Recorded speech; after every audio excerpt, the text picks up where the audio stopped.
Ahlan wa sahlan, hadha min fadli rabbi.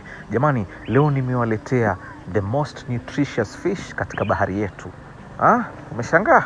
Hao ni samaki tunawaita simsimu, dagaa, vimalawari, kata shingo.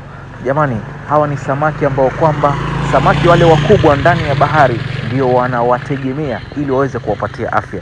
Wewe mwanadamu, tunaweza kusema hawa ndio vitamin powerhouse ya samaki ndani ya bahari.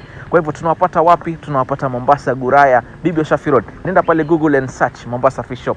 Jamani, mara nyingi samaki hawa tunawakausha, tunawafanyia drying processing, tunawapack vizuri ili wewe uweze kupata urahisi wa kuwatumia pole pole ndani ya nyumba yako.